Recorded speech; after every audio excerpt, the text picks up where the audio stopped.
I started playing Valorant in August 2021 and reached Immortal in 2 weeks. Since then, I've been taking breaks here and there. However, even after coming back from my prolonged breaks, I hit Immortal in a month easily in 2024. So as of now, I'm currently Immortal 2 in Valorant, and I played through various meta changes in terms of the state of the game and players constantly improving. Back then, there was limited access to information, tutorials or coaching.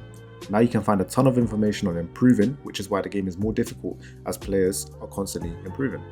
In the early stages, mechanics was more important as everyone was still learning the game and pro players were paving the way to team comps and how the game should be played for certain maps. Back then, you could get away with locking in Reyna and out aiming everyone to climb to diamond or above in a short time. However, in this current meta, it's more difficult to pull off as players have now practiced the aim and have access to tips on the internet such as TikTok, YouTube, aim labs and Kovacs.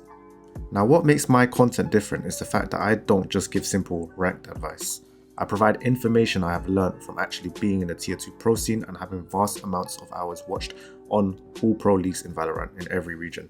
On top of this, I previously owned and coached the esports team which qualified for the tier 2 Valorant pro circuit called Valorant Challengers Polaris. My team name was called Genki Esports, and I also have a network with pro players in the tier 2 circuits and previously worked with a VCT player. Trust the process, trust this team, and trust Genki Esports! Defenders win. They have made it to the promised land. All those times where they ended up second best, and hey, they still might be gunning for a silver medal, but it matters not. Polaris is theirs, challengers for 2024. This young roster, so many exciting ideas that come to fruition, floated about, and this is the stuff of dreams. Now you may be wondering, what is the secret sauce to get Immortal in 2 weeks? Well, everybody is different guys, and there are too many factors that tie into this. Fortunately for me, I had prior FPS experience, but played on an old school laptop, pretty much on 30 frames. However, I am here to show you guys how I did it realistically while balancing a full-time job as an accountant. Here are 12 fundamentals that were key in my ranked climb. Number 1 guys, is to VOD review. So what I used to do is, whenever I lost a round, or I played bad in a round, I would clip, watch the last 30 seconds and see what I could have done better to win the round. I would then make notes and pretty much learn from it each time. So that's really important guys. Number 2 is to have an aim routine. Now this is really important. Valorant is like a really mechanical game and you can win a lot of rounds just from your aim alone and sometimes carry. So having an aim routine is essential in improving as a player. Number 3 is watching pros play. So I used to watch pros play. I would used to like analyze how they play and also question what they do in my head. For example, let's say someone smoked a certain area in a map, I would kind of question myself and ask, would I have done that? Why did he do that? Should I do that in these games? And I'll pretty much replicate what they do. And this is a really, really fast way to improve as well. Number 4 guys, accountability. Now this is key. Like a lot of people have egos in this game, but you have to be accountable when you've lost a round for your team or you've made a mistake. Instead of blaming your team and saying, oh, but our duelist is bad and whatever, look at yourself. Like reflect on your mechanics, on your skills, pretty much what you've done in that game, and just be accountable.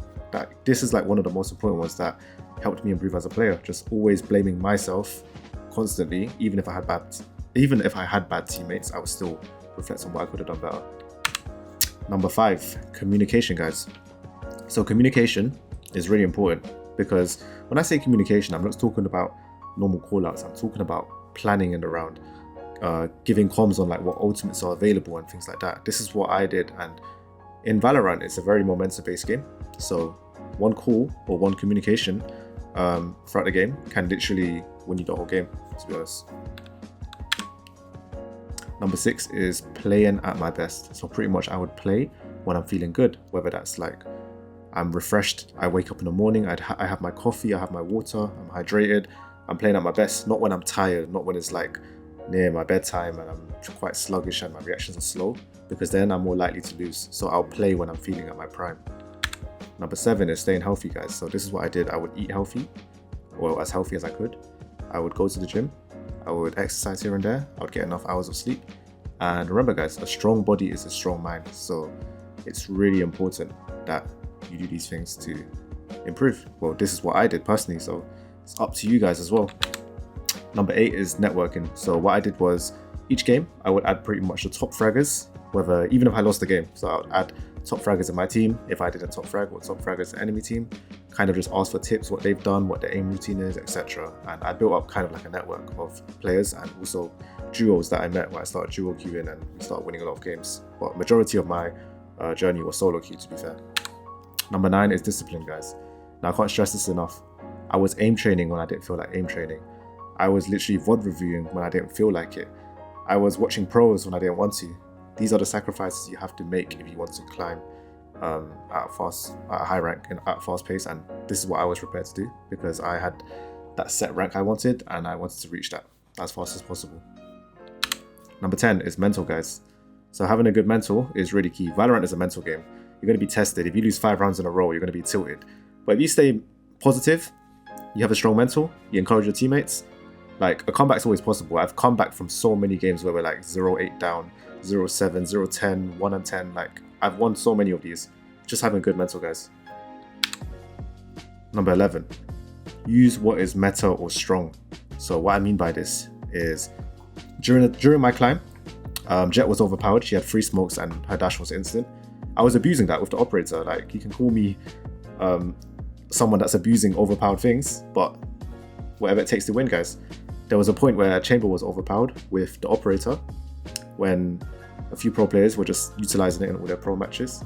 So yeah, it just shows you got to use what is meta. Like right now, as at the time I'm making this video, Neon and ISO just got a buff. They're currently meta, so I will be using them. There we go, guys. Number 12, guys, is to play your most comfortable agent depending on the map. Now, what I mean by this is, let's say on Ascent, I would play Jet because I'm good on Jet on that map. Icebox, I'll play Jet. Different maps, I might play Omen like on Lotus. Pretty much agents or roles where you're strongest at depending on the map. You might be a one trick, you might be maining smokes, then go for smokes then. But I would say at least it's best to learn 2 to 3 roles, or at least if you have the time, learn every role. Now in the actual climb, guys, so within the 2 weeks of my climb, I focused on crafting my mechanics, aim training every day using Corvax, range and deathmatch. It was tiring, but I was persistent on getting Immortal before my friends. On top of this, I'm an avid believer in hard work, guys. Hard work beats talent when talent doesn't work hard. Yes, some people are just gifted, but some gifted individuals can be surpassed with hard work, guys. Just always remember that. Just think of talent as like starting points where they're a bit ahead, but hard work can surpass it. Now, the hunger I had to reach Immortal showed as I aim trained every day when I didn't feel like doing it. I watched the top players at the time play and learned from what they did to improve. But the most important part in my climb was learning from each mistake I made.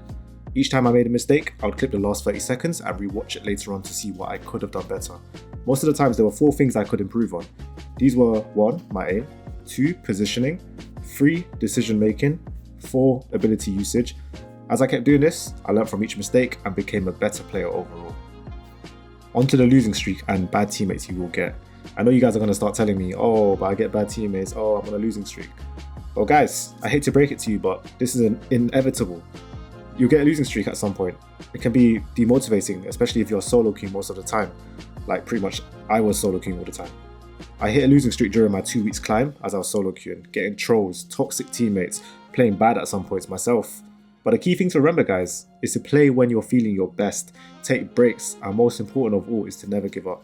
If you watch any superhero movie or anime, the main character always struggles before he reaches the top, before he becomes strong. This is exactly the same where having a strong mental plays a very, very crucial part and helped me in my climb personally. On the 24th of August 2021 was the day I finally reached my desired rank. On that day, I felt like I was prime 10s and dropped 29 kills with 4 deaths, totaling a KD of 7.2 to break out of Diamond to Immortal at that stage in time. Now I know back then Ascendant did not exist, but even then Immortal was still a prestigious title.